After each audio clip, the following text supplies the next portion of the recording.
night for the unborn. Senate Democrats block votes on 2 pro-life measures. We have a report and speak with one of the bill's co-sponsors. Taking the stage, South Carolina hosts the 10th Democratic presidential debate tonight. Why it may be a busy night for the new frontrunner. How the faithful vote. The next installment of our exclusive polling from Real Clear Opinion Research looks at the divide in political views between Catholics who follow church teaching and those who don't. And the power of being humble. Pope Francis issues a warning about gossip and envy. On EWTN News Nightly for Tuesday, February 25th, 2020.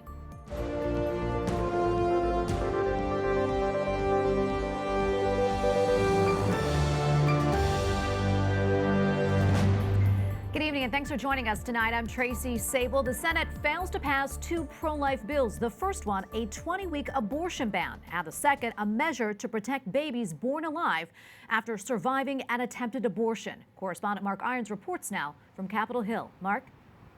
Tracy, most Senate Democrats voted against the Republican effort to bring these 2 pro-life bills up for a vote. Those Senators Joe Manchin and Bob Casey did side with Republicans in favor of both bills. Senate Minority Leader Chuck Schumer accuses Republicans of a political stunt. Fake, dishonest, extreme legislation that has nothing to do with improving the lives of ordinary Americans. I say fake because these bills pretend as if we don't already have laws on the books that protect infants. Additional legislation is completely unnecessary, irrational. Following their minority leader, Democrats did not give way to Republicans, but instead held up the pro-life votes with procedural tactics. And Republican Majority Leader Mitch McConnell said that these votes were a test to see if something so simple and morally straightforward would be a bridge too far for the far left. Tracy. Correspondent Mark Irons reporting for us tonight. Thank you, Mark. Before the bills were blocked in the Senate, I spoke to one of the bill's co-sponsors. Joining us now is Senator Mike Braun, Republican from Indiana and co-sponsor of the Pain-Capable Unborn Child Protection Act. Senator, welcome back to the show. So why hold these votes now? Well, first of all, it probably would have occurred during the Right to Life week, which was kind of interrupted by impeachment. So both of these votes, to me, are critical because we need to get people on record where they stand. And the biggest reason is I actually am seeing the tide turning. When I look at the Born Alive bill that never made it to the floor in 15 and 17, only garnered votes in the mid-30s, or co-sponsors. Here, we're going to get a floor vote like we did, about a year ago. I'm glad to see that we're keeping it there. On the Born Alive bill, we are now at roughly 56 senators. And when it comes to the Pain-Capable bill, we're at 49, all Republicans. That is a big movement from where things were just a year or 2 ago. So we need to keep it out there. I'm also hoping that the courts get involved in a way that starts testing some of these cases to bolster moving things towards more appreciation for the sanctity of life. And millennials, the younger generation, even though I think they've got a lot of areas where they need to be, room for improvement, here I see them embracing the right to life issue as well. A lot of things working well in the right direction. Well, abortion advocates say that your measure is unconstitutional. How would you respond to them? I think that's going to be the argument they normally will use, and I think we keep pushing in the ways we can, especially on stuff that has a very, very difficult argument to make against it, unless you use a broad one like that I don't think is going to hold water. If it is, let's pass it and let the courts weigh in. And I'm hoping, as I've seen a little bit, where the courts are being a little more aggressive on something they ought to be aggressive with, because we've got so far to go from Roe versus Wade to where we are now to start turning it the other way. Well, Senator, are there any signs that Democrats are open to supporting any pro-life bills? Well, there were 3 Democrats when we were on the procedural vote on the Born Alive bill, and I think that was Manchin, Doug Jones, and Casey from Pennsylvania. So That is something to note. And we are so close to the 60 votes. We need 4 more Democrats in states that have a strong right-to-life presence. And that's why I think it's important for citizens in those states where the Democrats need to listen. We need 4 more of them to get to 60 on that bill. And when you've got a born-alive bill that's got all the merits that it brings, and we can't muster 60 votes, that tells you how tough the work is ahead of us. But we need to keep pushing. Well, Senator Braun, thank you so much. Look forward to talking to you again. You're welcome.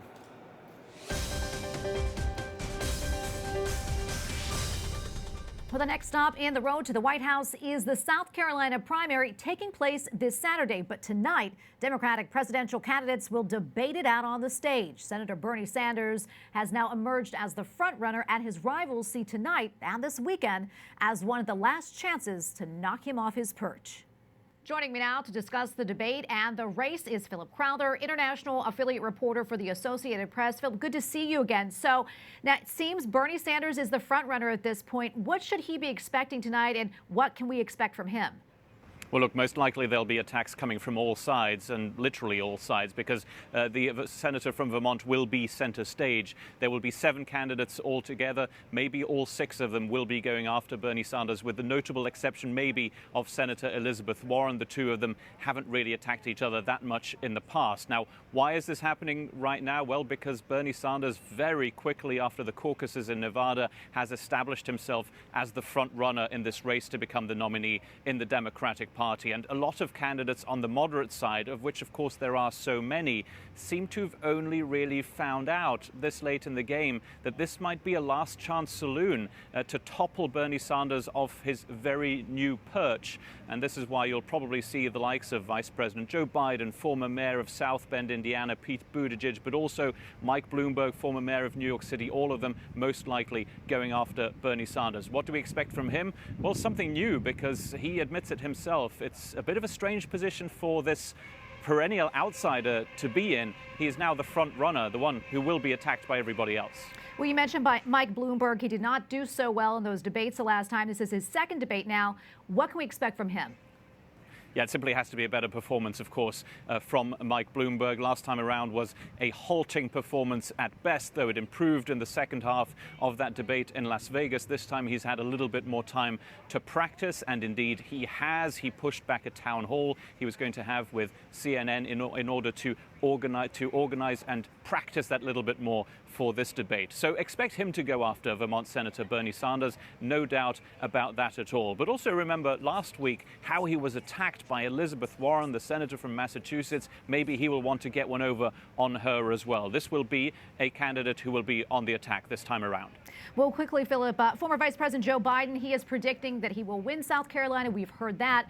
How important is tonight for him and this weekend, and how do you think he'll do? We often talk about must-wins, maybe a little bit too much, but this truly is a must-win for the former vice president. He has always said, don't look at the first 3 primary contests, look at the first 4 as a whole, because that is going to include South Carolina here on Saturday. This is the state that he has to win, that he has always banked on winning. Why? Because of his large African-American support in this state. But with Bernie Sanders turning into a front runner almost all of a sudden, might there be an upset here in the cards for Joe Biden, against Joe Biden, rather? It's a very difficult terrain for him here now. One thing's for sure here. If Joe Biden is not to win here on Saturday, the cries for him to get out of this race for the Democratic nomination will be very, very loud indeed. That is why we are calling this a must-win state for Joe Biden. All right, we will see what happens in South Carolina. Thank you again, Philip. Thank you. President Donald Trump is on his way back to Washington from India, where he was asked about religious freedom. His visit saw plenty of pageantry and festivities, but also deadly violence sparked by a new Indian law. Correspondent Owen Jensen reports now from the White House. Owen. Yeah, Tracy, that law gives Indian citizenship to asylum seekers, but not if they're Muslim. Now, critics say that's unconstitutional. Supporters say it protects religious minorities. Meanwhile, President Trump had this to say about it at a news conference in India.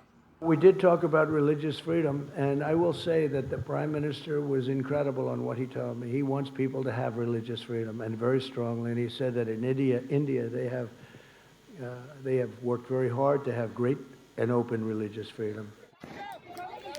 Now, protests over the law resulted in at least 10 dead and close to 200 people injured during the president's visit to the subcontinent. Meanwhile, on a much more peaceful note, before leaving, President Trump signed a guest book at the memorial to Indian independence leader Mohandas Gandhi. And an entirely separate story for you tonight. I want to tell you, I've got this just right now, a big win for the pro-life movement. The Trump administration, as you know, banned clinics that get government funds from making abortion referrals. Well, the courts upheld that, and the White House tonight says that it supports pro-life policies and is committed to it. Tracy? All right, thank you, Owen. Correspondent Owen Jensen reporting tonight from the White House. Thanks again. The coronavirus spreads to Croatia, Austria, and Romania. A man in Romania became infected with the virus after returning from Italy 3 weeks ago. And the deputy health minister in Iran, in charge of heading the country's virus task force, says he is now sick with the coronavirus. Just yesterday, he gave a news conference playing down the danger of the outbreak. Meanwhile, stock markets around the world fell for a second day as investors fear the virus will hurt the global economy. Yesterday, the Dow Jones average plummeted 1,000 points. The CDC is warning Americans to be prepared for the worst, and some senators are asking if the Trump administration's request for $2.5 billion is enough to combat the virus.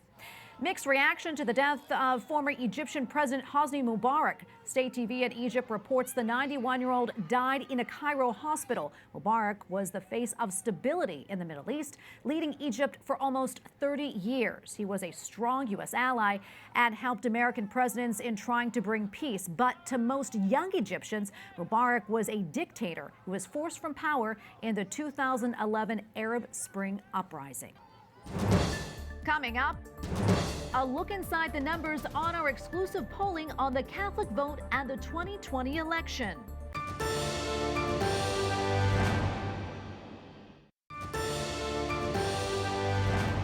Tonight, we continue our look at the Catholic vote in America and the divide between Catholics who follow church teachings and those who don't. Joining me now are Carl Cannon, Washington Bureau Chief of Real Clear Politics, John Della Volpe, Director of Polling at Real Clear Opinion Research, and Matthew Bunson, Executive Editor and Washington Bureau Chief for EWTN News. Welcome back, gentlemen. Thanks for doing this. Good to be with you. So, Matthew, there seems to be a huge gulf between Catholics who follow the teachings of the church and those who don't. How does that play out in the poll? Well, there's often been a tendency in polling of Catholics that they're self-identified. With this polling, especially thanks to the expertise of Real Clear Opinion Research, that we've been able to look at the Catholic vote and Catholic voters in a much more almost microscopic fashion. And what we find is that there is, in fact, a significant gulf among Catholics between those who are devout or practice the faith more actively, that's about a fifth of the total Catholic population, and those who either the faith impacts them only slightly, or they reject some teachings of the church, or they accept only some or most of the teachings of the church. That gulf tells you almost everything you need to know about how a Catholic is likely to vote, but increasingly also where they stand on the key cultural and moral issues of the time. Yeah, John, 18% of Catholics follow all the church teachings. That's what we got from the poll. Who are these folks? Well, they are more diverse than America as a whole, slightly less than 50% are white and 41% are Hispanic. So they are more diverse. They are pretty well balanced on gender. There's slightly more females than males. And because of the increasing number of Hispanics within this group, they're relatively young. About a third or so are under the age of 35. So they're represented among every single age cohort. 72% attend Mass at least once a week. 62% pray the Rosary at least once a week. And from a political point of view, they are more likely to vote. They are more likely to pay attention to the news. They are more likely to think the country is on the right track, both personally and also personally, they think their finances are on the right track. Over 60% have a pretty solid belief that the country, as well as their own finances, are headed in the right direction. And as we mentioned last night, they are overwhelmingly supportive of President Trump and his reelection. Yeah, Carl, I'd like to direct this question to you. What does this poll tell us about Catholics on key cultural issues? Well, let's talk about Catholics as a whole now, because there are a couple of issues which the American Catholicism is kind of united. And one is Catholics think that television, they'd like to see more family-oriented programming. They'd like to see healthier programming for their kids. Another area in which there isn't a lot of difference between Catholics is they feel that there's some anti-religion feeling in Hollywood and the elites directed at them, and they don't like that either. And they're tolerant too. John asked a question on transgender bathrooms. Very little difference between nominal Catholics, if you will, and the very devout Catholics and the Catholics in the middle. You know, we talked about kind of that gulf, that divide between some of the Catholic voters. John, what about the commonality between them? There are a couple of areas of commonality, again, that cut across the level of kind of practice and devoutness, one of which is the death penalty. You know, there is very little difference in the death penalty. Overall, among all Catholics, about 57% support the use of the death penalty, and there is a majority, or at least a plurality, across every single demographic cohort within the Catholic vote on the death penalty. That's one example. And as I mentioned earlier, the sense that their own financial well-being is stronger than it was 4 years ago is another issue that kind of connects all Catholics. A lot of things separate party, ideology, some hot-button issues, but on the issues related to death penalty and personal finances, Catholics, the degree to which they attend Mass, they all seem to be pointed in the same direction. Matthew, any final thoughts? Yeah, to pick up on a couple of the threads that we've been talking about today, the 18% of Catholics who consider themselves to be devout or active Catholics really are an important element, not just in the election, but also in how Catholics are living their lives. If we look at a question like intrinsic evil, there's uniformity across the board. It's one of those areas of common ground. 81% believe in hell, similar numbers believe in the devil, and yet we have half of all Catholics do not believe that abortion is an intrinsic evil, similar with euthanasia and also physician-assisted suicide. Those who are devout or active Catholics have much higher numbers in that regard. They're still too low as far as the Church is concerned. But that's an important element, and that, I think, in the future is going to have to be something that we'll be monitoring very closely. All right. Well, I wish we had more time to talk about this, but we have to wrap it up. Thank you, gentlemen, again. Matthew Bunson, Carl Cannon, and John Della Volpe. A pleasure. Joining me now with his thoughts and analysis is Robert George McCormick, professor of jurisprudence at Princeton University. Welcome back. Thanks for joining us. It's my pleasure, Tracy. Thanks for having me back on the show. So, Professor, what are your initial thoughts on these poll numbers? Well, what they seem to show is that Catholics think just about like most other Americans. Catholics seem to be average Americans. The bad part of that is that Catholic faith doesn't seem to make much of a difference in how Catholics think about moral and political issues. One would think that they're being catechized, I guess, more by the culture than by the faith, than by the Church. So I think it raises a very serious question for the Catholic leadership, for the Catholic bishops in particular, about the need for much, much better catechesis, much, much better education of our Catholic faithful from young children all the way up to adults. Yeah, the poll also found a divide among Catholics on key issues in church teachings. How wide is that in your view? Well, it's very wide. I mean, Catholics represent the spectrum of views on just about every issue that you can think of.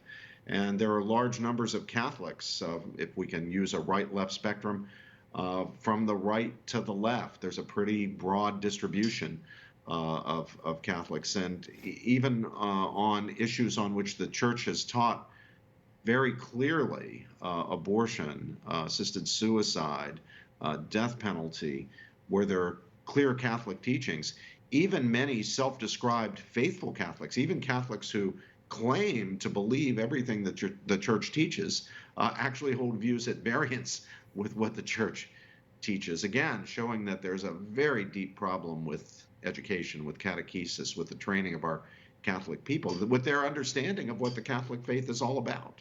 A majority of Catholics accept teachings on intrinsic evil, but also don't consider abortion or euthanasia intrinsically evil. So how do we explain this contradiction? I have no way of explaining it other than the failure, if I can be very blunt, of the church to educate its people. People are getting their ideas from somewhere. They're not just sort of thinking them up from scratch out of their heads. If they're not getting them from the church, then they're getting them from the media, from the entertainment industry, from the important, prestigious elements of society, from the professions, from corporate America. They're picking up their ideas, their fundamental moral beliefs from sources other than the church itself. And that, I think, accounts for why Catholics' actual beliefs look just like other Americans, where Catholic faith doesn't seem to be making any difference in how people actually think about some of the most important, some of the most profound issues in our lives. Were you surprised by the diversity of the 18% of Catholics who accept all the teachings of the church? Well, yes, they claim to accept all of the teachings of the church, but when you ask them on what might be called a retail basis, issue by issue, where they are, it turns out that they don't actually accept the teachings of the church.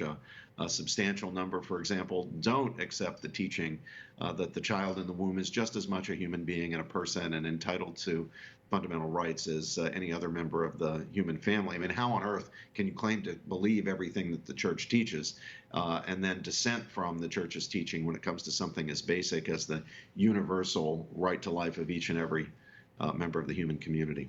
Well, Professor, thank you so much for your insight. We really appreciate it. Robert George McCormick, Professor of Jurisprudence at Princeton University, thank you again. Wish I had better news.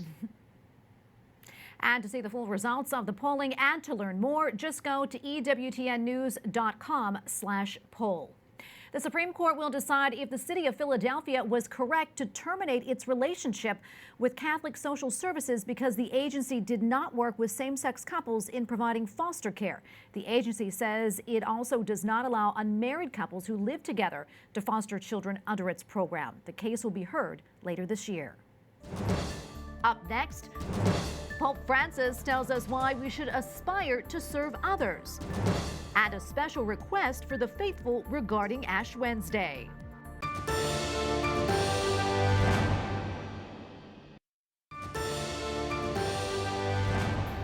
Nigerian Catholic bishops asked their flock to wear black tomorrow on Ash Wednesday as a sign of mourning and solidarity with the victims of kidnapping and other violent crimes. The day of prayer procession protests the insecurity of the country. Nigeria has been in a constant fight against Boko Haram insurgents who are responsible for many kidnappings and other violent crimes. Sister Monica Chikwe of the Hospitaller Sisters of Mercy and originally from Nigeria joins us now from Rome. Sister, thank you for joining us. Tell us, what is life like for Catholics in Nigeria as this violence continues? Persecution of Christians in Nigeria is arriving really at its alarming stage. Christians in Nigeria, as the violence continues, they are helpless.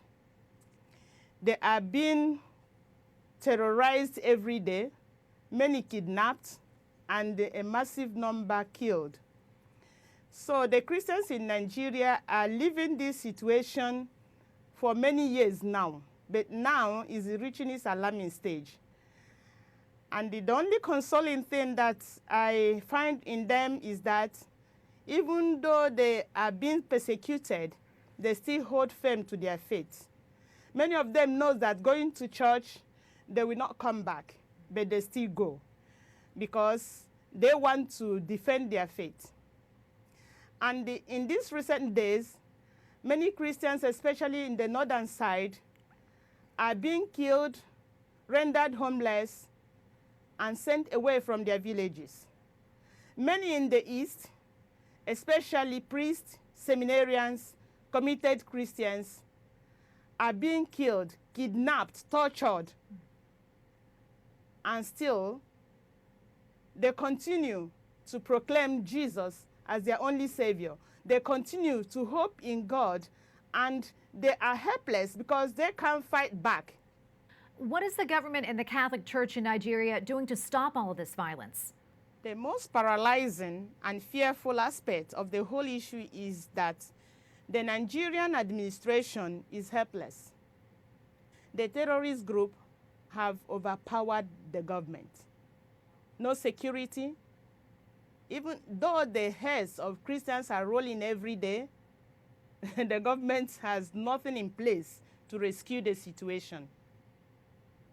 The church itself, as they preach no violence, they trust in God, and they continue telling everyone to hold firm to his faith, to defend his faith. And in fact, as a matter of fact, tomorrow, Ash Wednesday, the Catholic Bishop Conference of Nigeria, they are calling on the whole world to join us in prayer for the victims, the ones that are dead, the ones that are still in bondage, the ones that are still kidnapped, and also to ask for peace and unity in Nigeria, for freedom, Christian freedom in Nigeria. Well, thank you, Sister. Sister Monica Chikwe, Hospitaller Sisters of Mercy. Thank you again. You're welcome. An Italian teenager who died in 2006 is one step closer to sainthood. Venerable Carlo Acutis died of leukemia when he was just 15 years old. He went to daily mass, prayed the rosary, and went to confession every week. The Vatican has announced that a miracle was attributed to him, the healing of a Brazilian child with a rare anomaly of the pancreas. His beatification is set to take place in Assisi, where he is buried. No date has been set.